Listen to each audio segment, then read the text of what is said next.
तनु, thank God mom आप आ गई। एक काम है जो मुझसे हैंडल नहीं हो रहा है। क्या हैंडल नहीं हो रहा तनु? और तूने इतनी अर्जेंसी में मुझे यहाँ क्यों बुलाया? सब लोग तो हॉस्पिटल गए हैं ना जय और आंटी को घर लाने के लिए। तो एग्जैक्टली सब लोग हॉस्पिटल गए। मैंने उन लोग को ये भी बोला था कि मैं और तनु साथ में आपके चलते हैं, बट नहीं, बिल्कुल मना कर दिया। मॉम मैंने आपको बहुत जरूरी काम के लिए यहाँ पर बुलाया। आप किसी अच्छे डेकोरेशन वाले को जानती है तो प्लीज उसे कॉल करके बुला लीजिए ना। क्यों?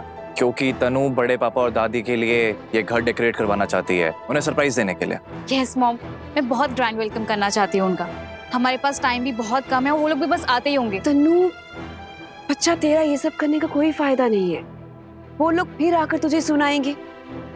देख, मैं तो यही कहूंगी कि जब वो लोग यहाँ आए तू प्लीज अपने कमरे में रह, मत पड़ इन मामलों में। नहीं मॉम, यही तो कुछ अच्छे मौके होते हैं उन्हें बताने के लिए कि मैं कितनी बदल गई हूँ और उनसे कितना प्यार करती हूँ। और मॉम मैं ये सच में करना चाहती हूँ एंड आई एम श्योर कि उन्हें ये सब कुछ बहुत पसंद आएगा। इसलिए हम ये करते हैं। आप प्लीज डेकोरेशन वाले को कॉल कर लीजिए। पर तनु, आप क्यों करेंगे डेकोरेट?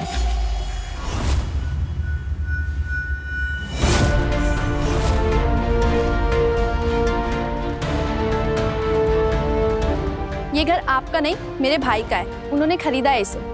तो आप क्यों करेंगे डेकोरेट? किस हक से?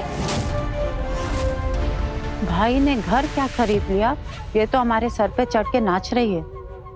जरूर इसको ये सब है ना फालतू ने सिखाया होगा। ये फालतू की चमची जो है। शनाया, तनु बस अपने घर वालों को वेलकम करना चाहती है, बस इसीलिए। इसकी कोई जरूरत नहीं है। अब मैं आ गई हूँ ना, मैं सबका वेलकम बहुत अच्छे से करूंगी। बस आप सब ना ऊपर चले जाइए, मुझे हॉल को डेकोरेट करवाना है। और हाँ, मुझे अपने काम में डिस्टर्बेंस बिल्कुल पसंद नहीं है। मैं तो फिर भी इस घर की बहू हूँ, लेकिन तुम किस हक से इस घर में घुस के हमें ऑर्डर दे रही हो? माना ये घर तुम्हारे भाई ने खरीदा है, लेकिन ये फैमिली तो तुम्हारी नहीं है ना। रिलैक्स। शनाया, तनु का वो मतलब नहीं था। कोई बात नहीं, तुम आराम से काम कर लो, हम लोग ऊपर रूम में चले जाते हैं। चले तनु?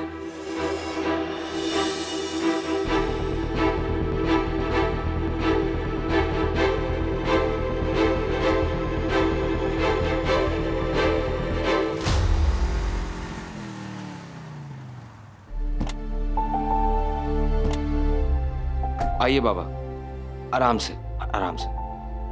चाचू आप बाबा के साथ रहिए, मैं दादी को लेकर आता हूँ। हाँ। आइए दादी, आराम से। किंशुक भाई साहब, है सबने बता दो कि बाबा और दादी से आ गए। धीरे। अरे मैं इतनी बूढ़ी भी थोड़ी है कि इस पे बैठ के अंदर जाऊंगी। आई नो मेरी स्वीट 16 दादी, लेकिन अभी आपका ऑपरेशन हुआ है ना, डॉक्टर ने स्ट्रिक्टली कहा है कि आपको चलना फिरना नहीं है। तो आओ बैठो। बड़ा आया डॉक्टर का चमचा। अब तू मुझे बताएगा, मैं व्हील चेयर पर नहीं बैठूंगी, मैं चल के जाती हूँ ना। धीरे बहुत धीरे जिद्दी हो, आराम से। धीरे अमर जी धीरे। पीछे चलिए, संभल कर संभल कर।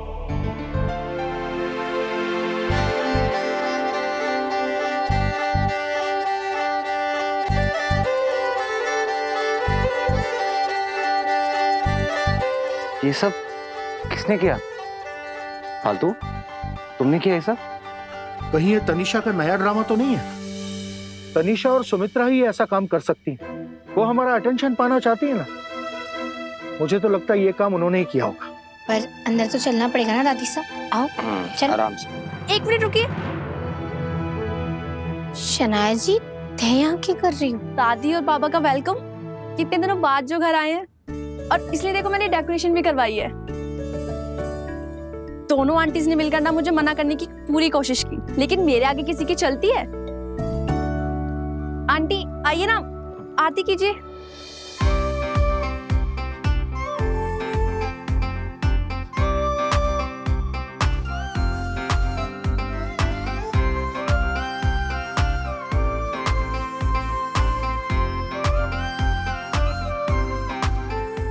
माता रानी का लाख लाख शुक्र है जो आप दोनों सही सलामत घर वापस आए। इसलिए मैं माता रानी की हमेशा शुक्रगुजार रहूंगी। माता रानी के साथ साथ फालतू का भी शुक्रिया अदा कर ले। इसने हमारे घर के प्रॉब्लम्स के सामने कभी हार नहीं मानी। अयान को जेल से छुड़वाने के लिए दिन रात एक कर दी और अब ये ऑपरेशन भी करवाया। हमें इससे अच्छी बहू पूरी दुनिया में कभी मिल ही नहीं सकती। सच में फालतू कितनी परेशान थी आप दोनों के लिए। अच्छा हुआ कि आप जल्दी घर आ गए। अब जब सब ठीक हो गया है तो मैं यहाँ रह सकती हूँ ना?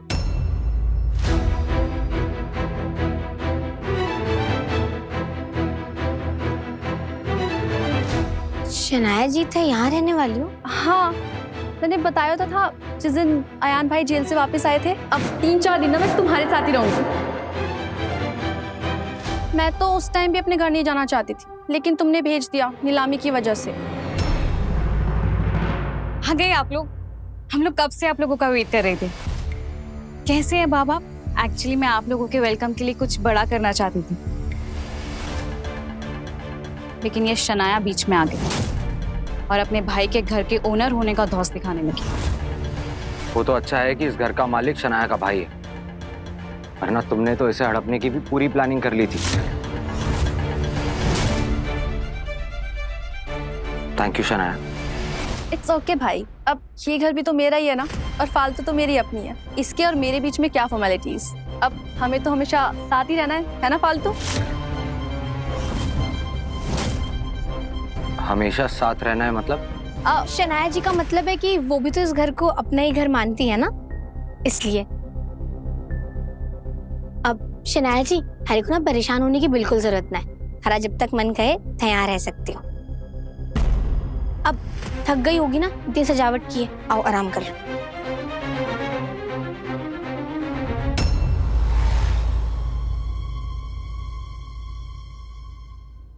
ये फालतू अगर इस शनाया के चक्कर में रहेगी तो प्रैक्टिस कब करेगी? उसे कहा भी था मैंने, स्टेट ट्रायल्स आ रहे हैं, हमें प्रैक्टिस शुरू करनी है। वो भी तो पापा और दादी के डिस्चार्ज की वजह से प्रैक्टिस नहीं हो पाई। लेकिन ये शनाया फिर घर आ गई है और पता नहीं फालतू बातें गोल गोल क्यों घुमा रही है मेरे साथ।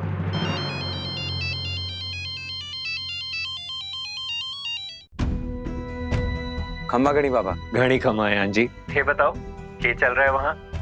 थारे बाबू सा दादी सा घर वापस आ गए? अभी अभी घर लाए हैं उन्हें, डॉक्टर ने आज ही डिस्चार्ज दिया है। आप बताइए, आपको वो पैसे मिल गए ना? हाँ, बस वही पूछने के लिए फोन किया था। एक आदमी आया था थोड़ी देर पहले, पैसे देकर गया है, कहा थैने भिजवाए हैं, पर मने समझ में ना आया क्यों। अरे आपको पैसों की जरूरत थी ना, तो भिजवा दिए। वैसे एक बात से मैं आपसे बहुत नाराज हूँ, आप इतना परेशान थे। अपनी परेशानी अपनी बेटी को बता सकते हैं, अपने बेटे को नहीं बता सकते। आपको अकेले परेशान होने की कोई जरूरत नहीं है बाबा। पर मने पैसों की जरूरत ना थी, और मने लगता है तने कोई गलत खबर मिली है आन जी।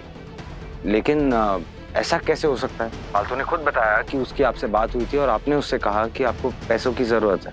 मन्ने लाडो को फोन ना किया थे? पक्का जानो हो ना, हमारे बारे में ही बात हो रही थी। जी, उसने तो ऐसा ही कहा था। लाडो ने अयान जी को ऐसा बोला? पर क्यों? ये चक्कर है वो अयान जी के है ना, लाडो को कोई गलतफहमी हो गई होगी। आजकल तो वो भी बड़ी परेशान रहती है। कोई बात नहीं, अभी आप पैसे अपने पास रखिए, आगे काम आ जाएंगे। और बाबा याद रखिएगा, अब आप सिर्फ फालतू के बाबा नहीं हैं, मेरे भी बाबा हैं। ख्याल रखिएगा अपना। खंबा गई। राम राम अयान जी। वो मैं अपने बापू सा से बात कर रही थी, उन्हें ना थोड़े पैसों की जरूरत है। फालतू ने ऐसा क्यों कहा कि पापा को पैसों की जरूरत थी? मार्ट साहब, ये लो थारी काफी, पी लो। मारे को ना नीचे जाकर दोपहर के खाने की तैयारी भी करनी है। फालतू, तुम्हारे बाबा ने तुमसे पैसे मांगे थे ना? क्या?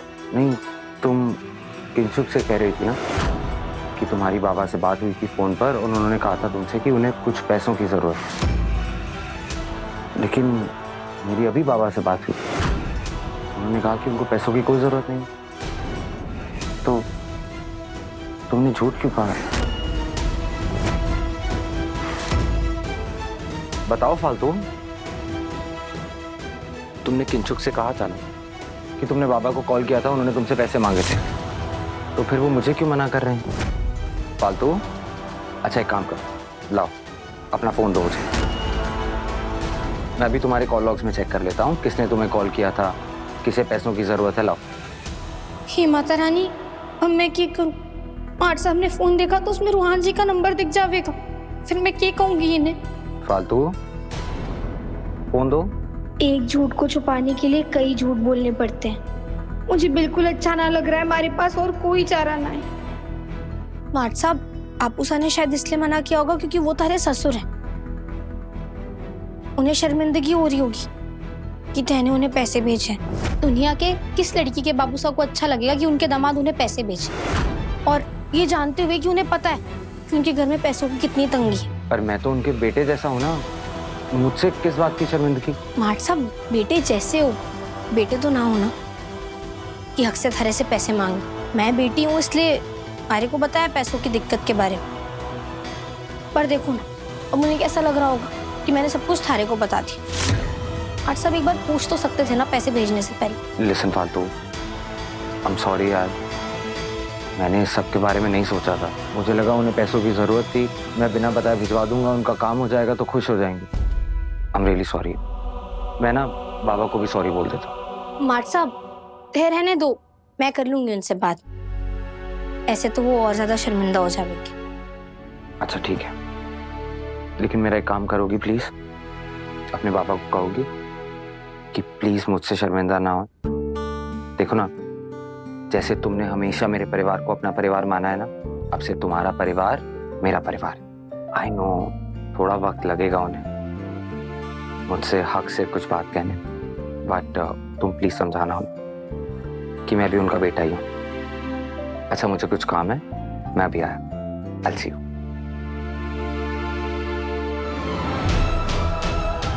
माट साहब ने तो जैसे तैसे समझा दिया, अब बापू सा ने क्या कहूंगी? मने तो ये समझ में ना आ रहा कि लाडो ने अयान जी से झूठ क्यों बोला और हमारा फोन भी क्यों ना उठा रही। थोड़ा तो सब्र करो बापू सा, थारी मिस कॉल देखेगी तो जरूर फोन मिलावेगी वो। थे ये सब चिंता छोड़ो और पानी पियो। ये देखो बापू सा, छोटे का फोन भी आ गया। हेलो लाडो, ये क्या चल रहा है छोरी? मने तो कुछ भी समझ में ना आ रहा। अयान जी ने मने पैसे भेजे हैं और फोन पे कहा कि तूने कहा था कि मुझे पैसे चाहिए, पर मने तो पैसे ना चाहिए। तो फिर किसने अयान जी से कहा कि मुझे पैसे चाहिए? छोरी, वहाँ कोई दिक्कत तो ना है? तू ठीक है ना? हमारा जी बहुत घबरा रहा है। बापू साहब, एक साथ इतने सारे सवाल, अब मैं सबसे पहले जवाब किसका दूं? मैं यहाँ बिल्कुल ठीक हूँ, और वो पैसों की कोई बात ना है। हैनी और माँ ने हमारे को हमेशा सिखाया है ना कि कभी कभी अपने परिवार की भलाई के लिए हमें ऐसे कुछ मुश्किल फैसले लेने पड़ते हैं। तो बस फिर मैंने भी ऐसा एक फैसला लिया जिसके बारे में अगर मैं माट साहब को बताऊंगी ना तो बहुत गुस्सा करेंगे और परेशान भी हो जाएंगे। पर लाडो, तूने ऐसा क्या फैसला लिया है जो तू अयान जी को ना बता सकती? कुछ ना बापू साहब, तय बस इतना समझ लो कि हमारे ससुराल की इज्जत की बात है, और मैं इसे अपने मायके में बताकर उनकी इज्जत कम ना करना चाहूँ। बस हमारे पर इतना भरोसा रखो, मैं जो भी करूंगी अपने परिवार की भलाई के लिए ही करूंगी। लाडो, मैंने तुझ पर पूरा भरोसा है बेटा। तो मैंने एक बार फोन करके बता देती। अयान जी के ऐसे अचानक फोन करने पर मैं घबरा गया और मैंने साफ साफ मना कर दिया। बाबू साहब, माट साहब से झूठ बोलने का हमारा कोई इरादा ही ना था। मैं तो किसी और ने ही बात बताई थी टालने के लिए। पता नहीं माट साहब ने कब सुन लिया और थारे को पैसे भेज दिए।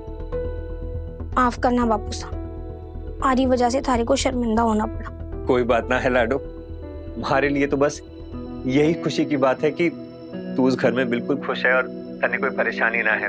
अयान जी का फोन आया था और बता रहे थे कि अब थारे घर पर भी सब कुछ ठीक है। उनके बाबू सा, दादी सा सब घर आ गए हैं और उनकी तबीयतें भी ठीक हैं और तू पूरी जिम्मेदारी निभा रही है। पर इन सब के बीच में तू अपनी क्रिकेट की प्रैक्टिस मत बंद कर देना। तने याद है ना, तने अपना, अयान जी का और हमारा सपना पूरा करना है। बापू साहब, तय भी कैसी बातें करते हो? क्रिकेट को कैसे छोड़ सकती हूँ? क्रिकेट तुम्हारी। थारी ये बात सुनकर मैंने इस बात पर और भी भरोसा हो जाता है कि भगवान ने औरतों को कोई खास शक्ति दी है जिसके कारण वो अपनी जिम्मेदारियों के साथ साथ अपने सपने भी पूरे कर सकती। और मुझे पता है कि तू भी अपना सपना पूरा करेगी। बापू से तारी आवाज ना। हेलो, फोन कट गया।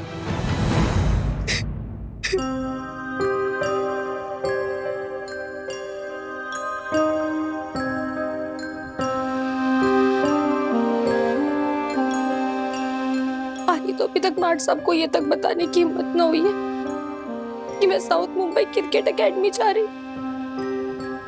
यही सोचकर डर लग रहा है कि पता नहीं क्या कहेंगे, कितना गुस्सा करेंगे। उनसे बिना पूछे इतना बड़ा फैसला तो ले लिया है मैंने, और वो भी उस वक्त जब हमारे परिवार को हमारी सबसे ज्यादा जरूरत है। अगर मैंने उन्हें कुछ बताया और उन्होंने सवाल पूछने शुरू कर दिए तो मैं क्या कहूंगी? कितना छुपाऊंगी, कितना झूठ बोलूंगी हमारे मार्ट साहब से?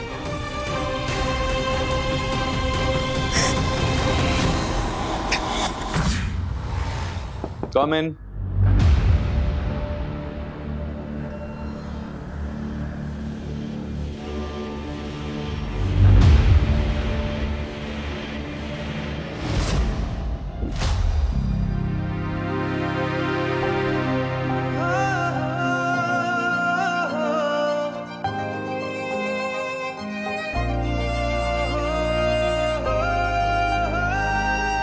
मुझे देखकर आप इतने खुश कैसे लग रहे हैं? वैसे मुझे ये उम्मीद नहीं थी। नहीं, वो मैं कुछ और सोच रहा था। सोचने का टाइम गया मिस्टर मित्तल। आई बैठिए।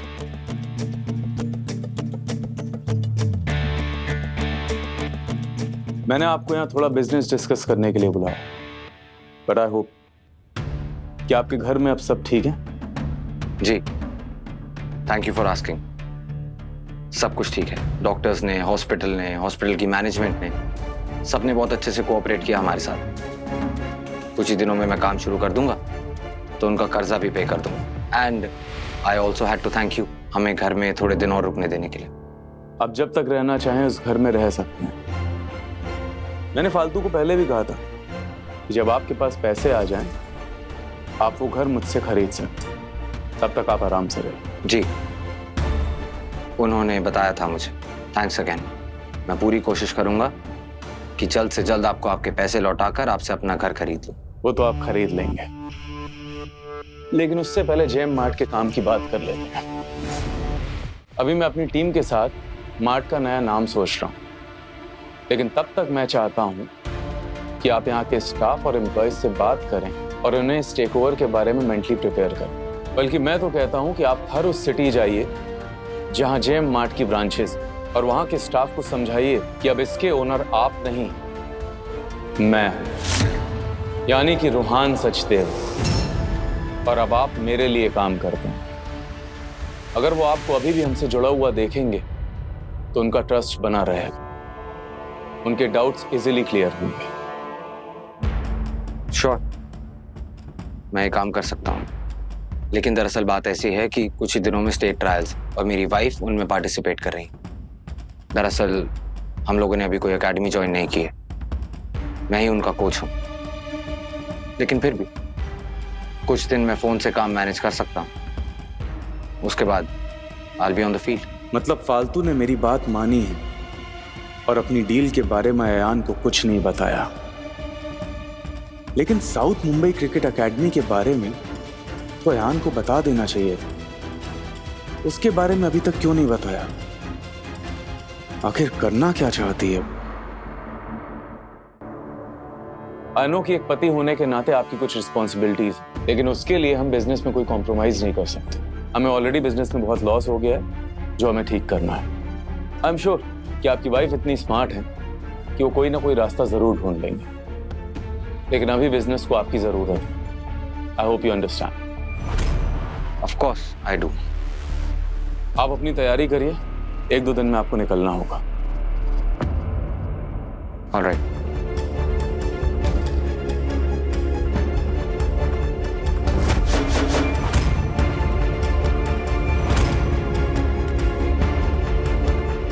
अब मैं फालतू की प्रैक्टिस कैसे करवाऊंगा?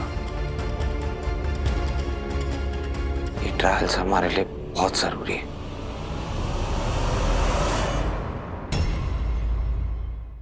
स्टार